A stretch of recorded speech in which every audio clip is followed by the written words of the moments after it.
और आइए पहली खबर की ओर आपको लिए चलते हैं। भारत के पहलगाम में पर्यटकों पर हुए आतंकी हमले के बाद भारत को दुनिया भर का समर्थन मिल रहा है। तमाम देश भारत के प्रधानमंत्री को फोन कर रहे हैं, अपना समर्थन जता रहे हैं और आतंकवाद के खिलाफ लड़ाई में भी भारत के साथ दुनिया की शक्तियां खड़ी दिख रही हैं। एक तरफ अमेरिकी राष्ट्रपति डोनाल्ड ट्रंप, रूसी राष्ट्रपति व्लादिमीर पुतिन और इटली की पीएम मेलोनी समेत दुनिया के दिग्गजों ने इस आतंकी हमले की निंदा की, तो वहीं फ्रांस के राष्ट्रपति मैक्रों, इजराइल के पीएम नेतन्याहू और इटली की प्रधानमंत्री मेलोनी सहित कई विश्व नेताओं ने प्रधानमंत्री मोदी से बात भी की। ये रिपोर्ट देखिए।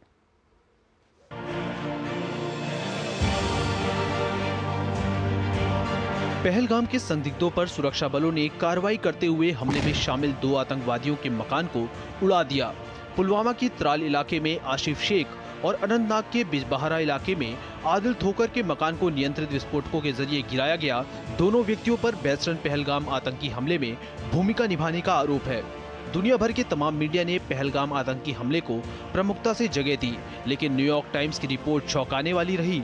दरअसल अखबार ने इसे आतंकी हमला न कहकर इसे विद्रोहियों का हमला बताया, जिस पर अमेरिकी सरकार ने कड़ी प्रतिक्रिया दी।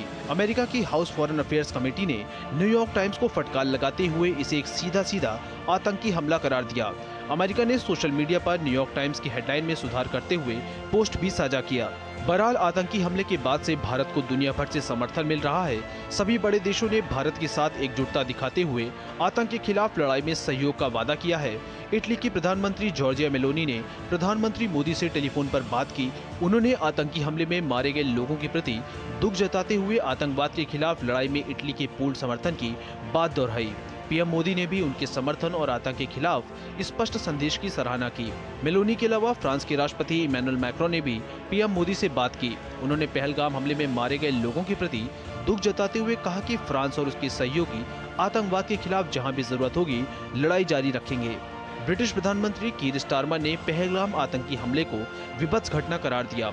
स्टारमर ने ब्रिटिश नागरिकों की तरफ से अपनी गहरी संवेदना व्यक्त करते हुए आपसी संपर्क में रहने पर सहमति जताई। उन्होंने कहा कि ब्रिटेन इस दुखद घड़ी में भारत के लोगों के साथ खड़ा है। उधर ब्रिटिश संसद में भी पहलगाम में हुए आतंकी हमले का मामला गूंजा। सिख सांसद तनमनजीत सिंह ढेसी और ब्रिटिश सांसद बॉब ब्लैकमैन ने संसद में इस मुद्दे को उठाते हुए इसे कायरतापूर्ण, भयंकर और चौंकाने वाला आतंकी हमला करार दिया। बहरहाल पहलगाम हमले के बाद सरकार ताबड़तोड़ फैसले ले रही है।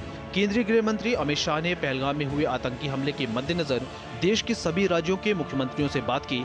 अमित शाह ने सभी मुख्यमंत्रियों से अपने अपने राज्यों में सभी पाकिस्तानी नागरिकों की पहचान करने और उनकी शीघ्र पाकिस्तान वापसी सुनिश्चित करने के लिए कदम उठाने को कहा। दरअसल पहलगाम में पर्यटकों पर अंधाधुंध गोलीबारी में हुई 26 पर्यटकों की मौत के बाद भारत ने जो सख्त कदम उठाने की घोषणा की है, उसका मतलब साफ है कि अगर आतंक के रास्ते भारत को अस्थिर करने का प्रयास होता रहा तो उसके नतीजे भी उन्हें ही भुगतने होंगे। इस खबर पर ज्यादा बात करने के लिए हमारे साथ जुड़ रहे हैं आलोक बंसल, विदेशी मामलों के जानकार हैं, उनसे हम बातचीत करेंगे। आलोक जी, बहुत बहुत स्वागत है आपका हमारे इस कार्यक्रम में। पहला सवाल आपके सामने हम यही रख रहे हैं कि भारत को आतंकवाद के खिलाफ जिस तरह का वैश्विक समर्थन मिल रहा है वो अभूतपूर्व है अपने आप में। क्या कुछ आपकी प्रतिक्रिया है? देखिए, इसमें 2 चीजें हैं। एक, भारत का आज जो वैश्विक समुदाय में जो स्थिति है, जो हमारा स्टेचर है और जिस तरीके से हमारी विदेश नीति की सफलता रही है, उसमें विश्व के अधिकांश राष्ट्र आज हमारे साथ खड़े हैं। और दूसरी बात यह है कि ये घटना इतनी जघन्य था, ये जिस तरीके का जघन्य अपराध था और जिस तरीके से विश्व में आतंकवाद के खिलाफ एक मुहिम चल रही है, उसके अंतर्गत विश्व के अधिकांश राष्ट्र इस जघन्य घटना का विरोध कर रहे हैं और भारत के साथ खड़े हैं। वो अपने भारत को समर्थन दे रहे हैं और भारत की जनता के साथ सांत्वना व्यक्त कर रहे हैं, उन लोगों के प्रति संवेदना व्यक्त कर रहे हैं जिनके परिवारजनों को हमने इस घटना में खोया है। आलोक जी, जिस तरह का समर्थन मिल रहा है, इससे पाकिस्तान को अंतर्राष्ट्रीय मंचों पर घेरने में कितनी बड़ी सफलता मिलेगी भारत को? देखिए, इसमें काफी सफलता मिलेगी। यहां तक कि जो राष्ट्र परंपरागत पाकिस्तान के समर्थक रहे हैं, उन्होंने भी इस घटना पर दुख जताया है, जैसे चीन हो या अन्य खाड़ी के राष्ट्र हों, उन्होंने दिखाया है। और हमें समझना चाहिए कि पाकिस्तान एक ऐसे दौर से गुजर रहा है जहां अगर उसको इन राष्ट्रों का समर्थन ना मिले तो वो आर्थिक रूप से दिवालिया हो जाए। आलोक जी, यहाँ पर यह भी जानना चाहेंगे कि अंतर्राष्ट्रीय मंचों पे पाकिस्तान को वो कौन कौन से कदम हो सकते हैं भारत की ओर से, क्योंकि भारत को वैश्विक समर्थन मिल रहा है, और पाकिस्तान को हाशिए पर किया जाए अंतर्राष्ट्रीय मंचों पर आतंकवाद के मुद्दे पर, वो कौन कौन से कदम हो सकते हैं? देखिए, पहली चीज तो यह है कि हमें दुनिया को दिखाना पड़ेगा कि पाकिस्तान किस तरीके से आतंक का समर्थन करता आया है, चाहे मुंबई हो या उससे पहले हो, उसके बाद हो। और इसके लिए जो भी हमें सबूत दुनिया के सामने और वैश्विक समुदाय के सामने रखने होंगे वो रखने पड़ेंगे। साथ ही साथ इस घटना का पाकिस्तान से क्या लिंक है और इससे पहले किस तरीके से पाकिस्तान के सेनाध्यक्ष ने अपने भड़काऊ भाषण दिए हैं और किस तरीके की उनकी विचारधारा रही है, यह दुनिया को दिखलाना होगा। साथ ही साथ दुनिया को यह भी दिखलाना होगा कि किस तरीके से पाकिस्तान जो है एक आतंकवाद की खान बन चुका है, जहां से कि आतंकवादी पैदा हो रहे हैं, आतंक की नर्सरी बन चुका है, जहां से लोग जो हैं दुनिया में जा रहे हैं आतंकवादी जो है, और इनको किस तरीके से हमें इनसे डील करना है, क्या करना है, और किस तरीके से विश्व को, जिसे आतंक का अगर खात्मा करना है तो पाकिस्तानी जैसे राष्ट्र जो कि आतंक का समय समय पर समर्थन करते आए हैं, उनका विरोध करना पड़ेगा और उनकी सरकारों के रवैये को बदलना पड़ेगा, उनके ऊपर दबाव डालना पड़ेगा कि वो आतंक को किसी भी तरीके से कोई समर्थन ना दे। आलोक जी, इस सब के बीच जिस तरह से अमेरिका की ओर से समर्थन मिला है, प्रेसिडेंट ट्रंप पहले व्यक्ति थे जिन्होंने प्रधानमंत्री मोदी को फ़ोन किया, उन्होंने सबसे पहले सोशल मीडिया पर लिखा इस आतंकवाद को लेकर के। इस सब के बीच जो न्यूयॉर्क टाइम्स की एक रिपोर्ट थी, उसको लेकर भी अमेरिका ने काफ़ी वहाँ पर कड़ा कदम उसको लेकर के उठाया। इस सब पर क्या कुछ कहेंगे आप? देखिए, राष्ट्रपति ट्रंप के प्रधानमंत्री मोदी के साथ अच्छे संबंध रहे हैं और अभी भी हैं, और अमेरिका आज ये जानता है कि जिस तरीके के व्यापारिक युद्ध वो आज राष्ट्रपति ट्रंप के शासनकाल में चल रहे हैं, उसमें भारत की एक अहम भूमिका होने वाली है। और साथ ही साथ आप जानते हैं कि राष्ट्रपति ट्रंप ने अपने पिछले राष्ट्रपति शासन में भी उन्होंने पाकिस्तान से आने वाले नागरिकों के खिलाफ वीजा रोकने की मुहिम चलाई थी, और वो समझते हैं कि पाकिस्तान किस तरीके से आतंक को मदद दे रहा है। तो इसमें हमें जरा भी शक नहीं है कि इस युद्ध में आतंक के खिलाफ अमेरिका हमारा पूरा समर्थन देगा। और ये भी एक महत्वपूर्ण बात है कि जिस वक्त ये आतंक की घटना हुई उस समय अमेरिका के उपराष्ट्रपति भारत में थे, और इस घटना को अंजाम देने के पीछे आईएसआई और पाकिस्तान की सुरक्षा एजेंसियों का एक प्रमुख कारण ये भी था कि वो ऐसा दौर था जब अमेरिकी उपराष्ट्रपति भारत में थे और भारत के प्रधानमंत्री सऊदी अरब में थे।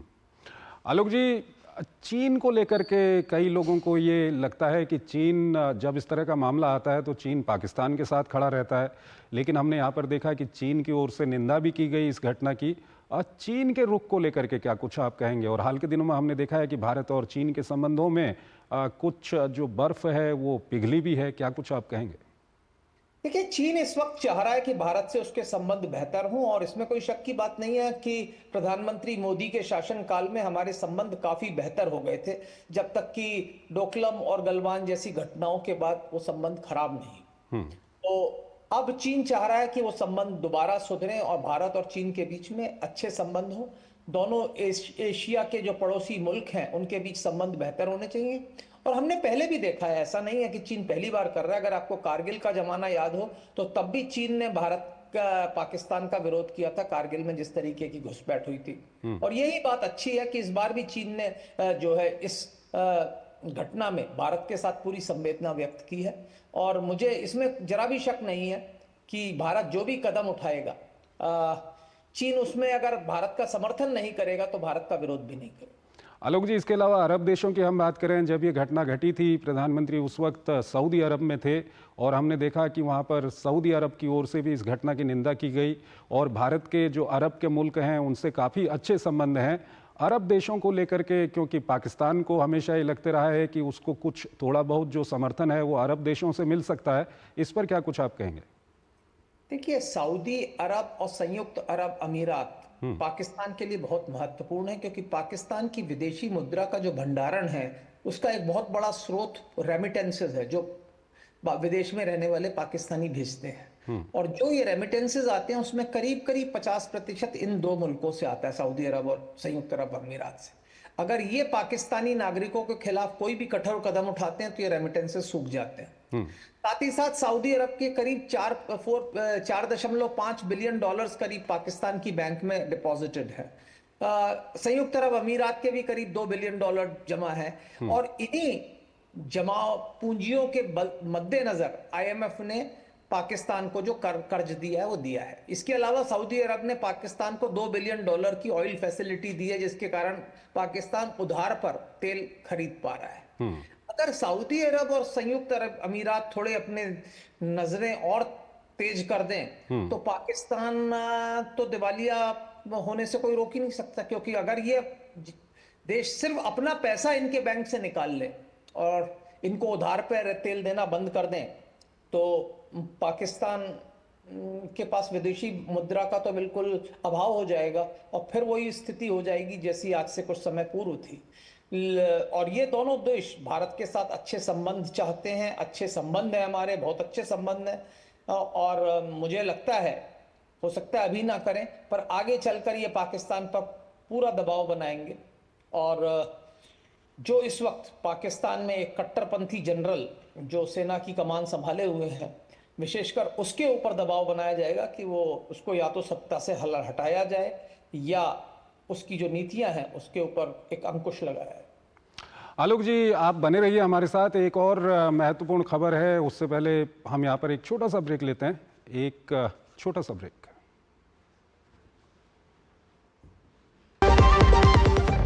सस्ते